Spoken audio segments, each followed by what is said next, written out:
we gave you a cheque of £1 million, how would you spend it? How would I spend £1 million? To help the community. To help the community? Well, I'd certainly promote, some of it would promote scouting, premises, buying and maintaining premises. A lot of scout buildings are quite old now and they need updating, proper heating, etc. So that's what I'd spend the money on. I'm not sure it'd come to £1 million. I'm sure I could find ways of spending £1 million quite quickly.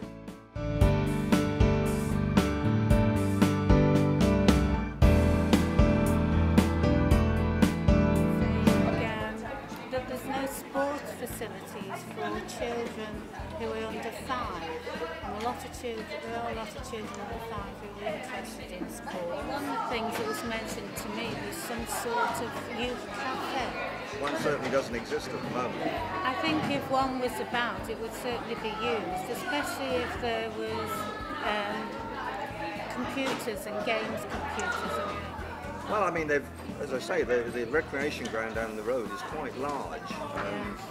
I don't think there's ever been any suggestion that they're going to pinch it and put houses on there, but as I say, it is a bit lacking in anything other than toys for young children during the day. Maybe some facilities on that park for skateboarding.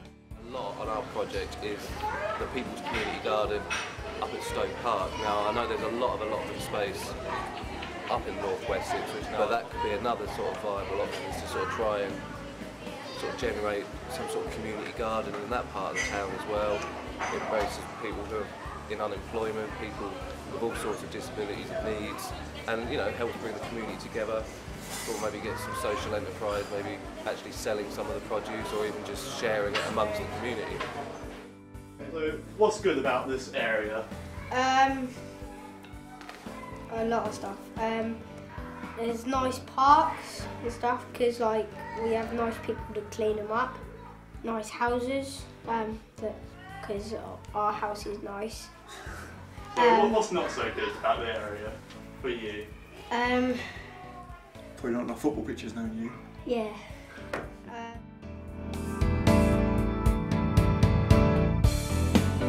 So what's good about living in North West Ipswich? For me, it's just the local people. So what's not so good about living in North West Ipswich?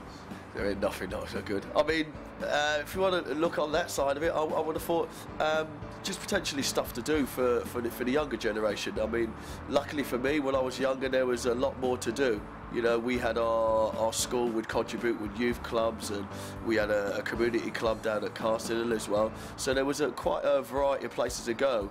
And speaking to a lot of the youngsters around here now, and especially us running from an under-8s team right through, so we get to speak to a lot of the youngsters and the youngsters' parents, and they're saying that they just would like a lot more things for the kids to do.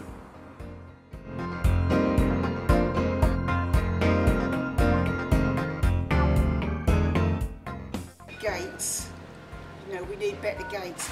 We also need a crossing where the elderly people come across this road and cross, because Garrick Way and Burke Road, it's like a T-junction there, and you really have to watch, and I have seen 3 people get knocked down there.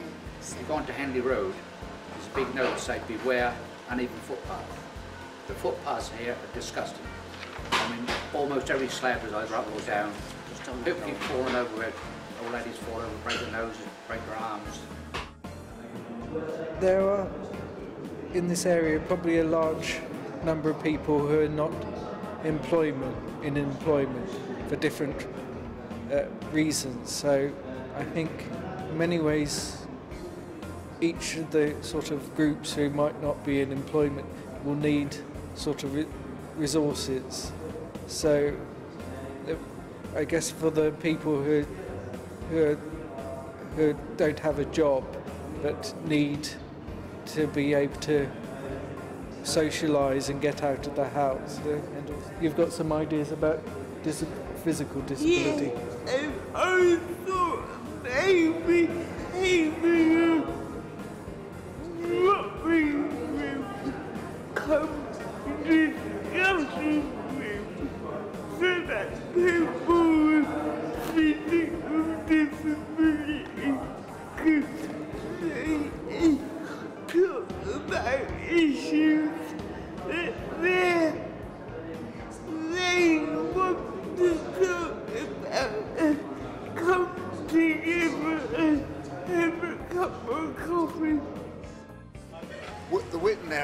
bit of smartening up really, because it's quite a deprived sort of area.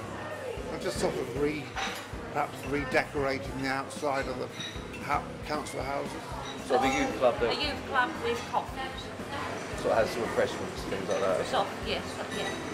It's the Wynn Sports Centre, that's in the area sort of thing, but they don't have any tennis courts. The closest one to there to actually go play tennis is Northgate. So if they put a couple of tennis courts in there, it might be getting a few more people to go there, sort of thing. Quite popular sport, isn't it? And since summer's coming up, that's going to be a lot of people are going to want to go out and play games like tennis. Probably like a garage, but like when younger people, like teenagers and stuff, can come in and like see how things are built and help out, like motorbikes and cars and stuff. Not enough pizza places. It's nice parts, but like some of the like equipment is like old and rusty and stuff. Needs better play equipment. Yeah, and sometimes when we went to the park before, the play area was filled with glass, and like people with smashed beer bottles and stuff everywhere. Maybe build like an outdoor football thing. I'd build like my own BMX track sort of thing. Yeah, and then like have these two over. Not really any like after school clubs. I'd probably like build stuff like away from like where we live, so that all the people that want to do like stupid things can go over there and do it, so that we don't have to listen to it and stuff. Yeah, I'd probably build maybe a few more bins in my own BMX track, and maybe like build like a soundproof shed so I can have a drum kit. Another thing that was mentioned to me was a swimming pool. If there was a swimming pool, it wasn't in town, but was in this community, because they've got them in the schools, but the public aren't allowed to use them in the schools, so a public swimming pool would be good. It would be very good to have some swings for the disabled, because there's no facility like that in the whole of Ipswich. To find support for some of these young families. This is a very deprived community, and the schools work really hard to provide education for our young people. But when they leave school, there's very little. We need a project to help some of our young, so when they leave school, they've got something. They're not just put on the pile, and they're another statistic. Yeah, it's a good question. Basically, youth club facilities, I think, should be up there. With this sort of money, you could possibly even build a venue, or if we could find one to hire, even on a temporary basis, then you could equip it with all sorts of things. I mean, again, basically asking them what they want to have in it. I think, I don't know what they come up with. Table tennis, who knows? No idea. Yeah, just kitchen improvement, definitely a kitchen improvement. It's been there since '94, and now them ovens, I mean, we really need a good oven, because it is used 3 to 4 times a week. I would suggest something like a community type centre that was purpose built for all ages, abilities, disabilities, and very versatile. Well, there doesn't seem to be much, for young people to do, not where they're going to be safe. Then I think you could perhaps have something like a drop-in and information centre, and have workshops to help the community, and possibly even an internet cafe in there as well, and obviously have tea and coffee and that sort of thing available, or if not, possibly a shared minibus that we could share between us and White House and Whitton. We could have it 4 months a year. You could rotate it so that at least every 3 years somebody would have it over Christmas time, somebody would have it over Easter time, and somebody would have it the other part of the time. And I suppose you could have somewhere for people who are unemployed or ill to go to. Try and get the kids, instead of like racing around in the cars, maybe to go over to the oval track, and maybe get involved in like proper banger racing, or some proper sort of motorsport, rather than just muck about on the street. No, develop more centres for the people around the community.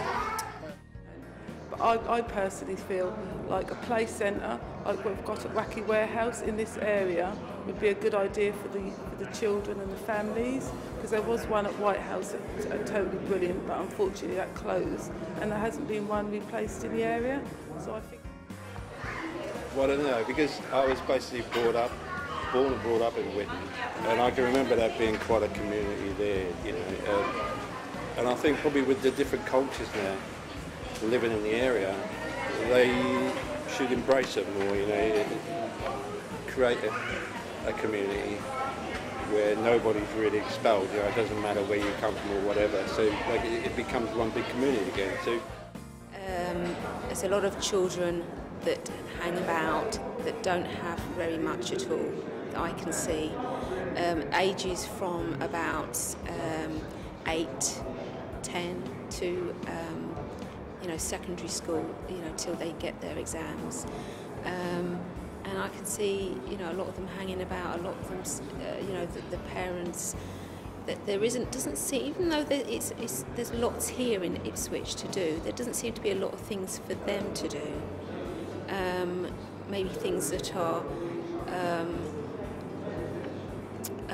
not say free, but, you know, it doesn't have to cost. Everything seems to cost nowadays. It'd be nice to have something for them. I have ideas, other people have ideas about helping you know, people recover health and wholeness and healing. That always needs finances. To be able to do that, you need to have a venue, you need to have people that are professionally trained, you need to have a warm venue. I mean, everyone's been talking quite heavily about sort of community groups, bringing people together. I mean, it wouldn't take much money at all to sort of organise community fun days where, you know, you go around all the local schools and you get as many of the kids to put together five-a-side football teams. You get people who are into dance and, you know, have the dance, and there's games, there's food, and, you know, getting people, especially getting kids playing together, that breaks more boundaries than trying to get adults sitting down together. Like every day, football pitches like AstroTurf or something, and goals that stay there, and because like some people nick the goals and they nick the nets and stuff. We had nets in our goals at school, and then about after 2 months they were gone. You've only got £1 million, you know. That's a lot of money.